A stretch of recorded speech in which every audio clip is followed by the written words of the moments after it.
What's happening, people? Back with another reaction, back with some more Girls Aloud as we continue through Chemistry 2005. Thank you as always to Flemish Giant.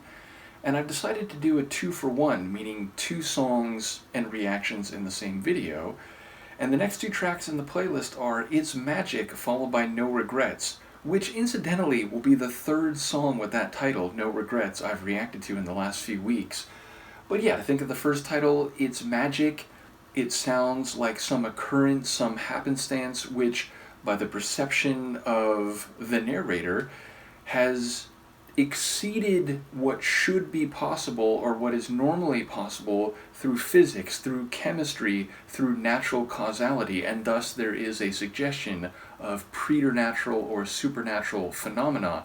Now, I wouldn't be surprised if that relates to chemistry between people, the spark between people. It's magic. It's almost unnaturally good. Now, of course, it might fall somewhere outside that particular context, but again, even if it's used in a more colloquial sense, which is to say, you're not genuinely saying there's something supernatural happening, but it is as if there is something beyond normal occurrence taking place. So let's see what it is in practice. This is Girls Aloud. The song is It's Magic, and it's from their 2005 album Chemistry. Oof.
like vocal break trance, like, breakbeat, percussion rhythms, electronic slash trance-like melodic atmosphere, but with vocals.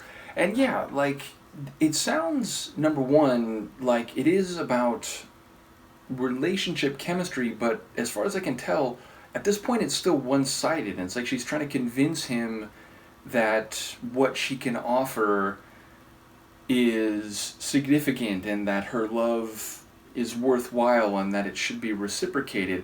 But it's like she's saying she can't quite get through, but she also can't get him off her mind, and she's constantly thinking about him and wanting to make something of it. And I think the phrase, it's magic, I think it's about like the way he makes her feel, maybe. But yeah, as far as I can tell, it's at this point unresolved, and she feels like there's some barrier that she's trying to get past to capture his attention and eventually make the loving feelings more mutual and reciprocated. But yeah, I especially like that metallic tapping melodic run that comes in like the middle section of the structure, and then there's like a more like electric keyboard chord layer that comes in after that, and overall there's a kind of wicked buzzing type of electric atmosphere that when it thins out or strips down a little bit is more noticeable. But yeah, I like her like emotional, even like, or maybe not emotional, but like breathy and tender type of vocal delivery relative to the electric sonics. There's a nice like balance in that.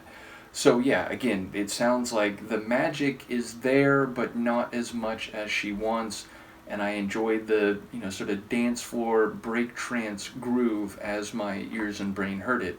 So now, let us listen to No Regrets, which I won't repeat what I said in a couple of the tracks with that name, but in general, the idea that you aren't looking back with a wish that you did things differently. You're not going to second guess your judgment, and even if things didn't turn out well, which seems implicitly like it must be the case, because otherwise there wouldn't be a question. If things were just rosy and utopian, the idea of regretting where you went or how you got to the current situation wouldn't be even a matter of discussion. It's like, of course I don't regret it.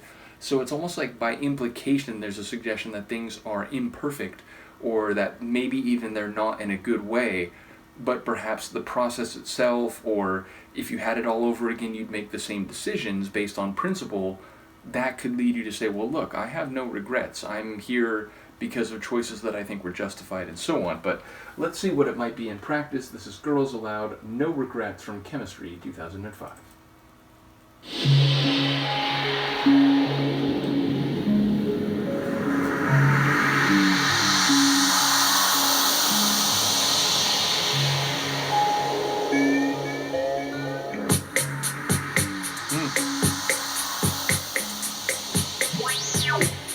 Space ambient downtempo. No regrets, it's just a few. Somehow they're entwined with you. No regrets, I'm glad it's through, and you left my mind. Rainy Sundays, kids TV, fish and chips and NYC. You said we were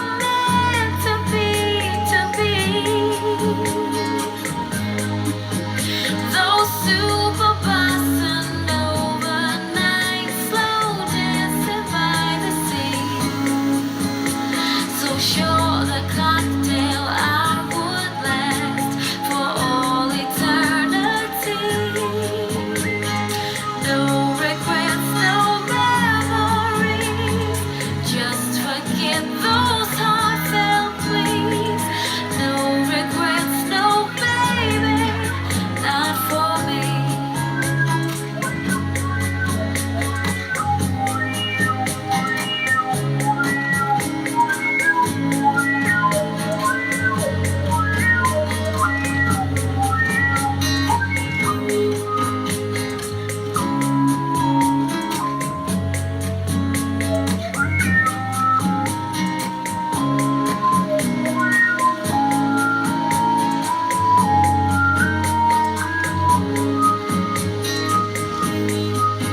I love that. And I actually didn't know if it was going to end there. I was like, I wouldn't be surprised if it comes back in with that rhythm, which, she makes reference to this super bossa nova and, slow dancing. And it felt like if you took the rhythms and that shuffling type of beat of a bossa nova track and then filtered it again through a bit of a like space jazz type of vibe, but it felt like the song was on some level sonically kind of like the sounds and mood that it was talking about in the lyrics. So yeah, I did notice that. And even, like the strings and so on, it felt like if you mix Joe Beam with like a down-tempo Sybient tune, which I very much enjoyed. And yeah, lyrically, it sounds like she is saying, like, she has no regrets, but like, forget what I said earlier about those heartfelt pleas. Let's just, let's let it be what it is, and let's, I no regrets on my end, but it sounds like there's an acknowledgement that like it's done, or it's not going to be what it was before, and only through recognition of that maybe can she be at peace. So she's putting it out there that like, look, let's just, let's forget, or let's pretend that, I didn't say those things before, and they're let's give up the ghost, so to speak, on this, I think, relationship. So again, that very much fits with the idea that you only say no regrets when there's something that might be regretted. And if you were heartbroken and like, oh God, like, can't this come back? Can't we like go back in time and fix something or make a different choice? Then it would sound like you're deeply regretting it. But if you're saying like, look, we are where we are, let's just, let it go and pretend that we didn't, try to salvage it. So it feels like that's kind of what's happening. I'm trying to remember, like, when did I react? Was it a couple weeks ago? I feel like it was literally like very recently. Yeah, okay, so it was the beginning of the month, and it was less than 2 weeks ago. It was like 10 days ago. I did the Robbie Williams track. And then the, very different Aesop rock tune, which is like a hip-hop track, though. A very cool storytelling tune.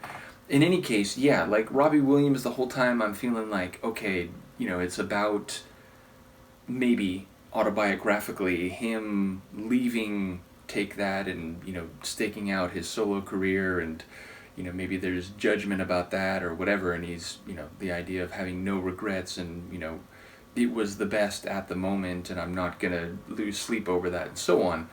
And then again, the Aesop rock tune is about living your life with no regrets and just doing what you want, and not, oh, I should do that someday, but doing it, and then when you're done, kind of walking away.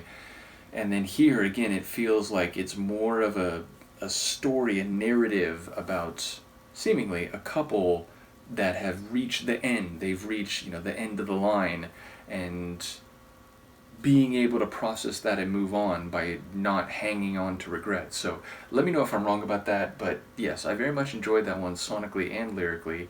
So thank you again to Flemish Giant. We will continue to try to go through the material in a reasonable pace, so bear with me. Let me know what you think, and I will see you next time. Peace.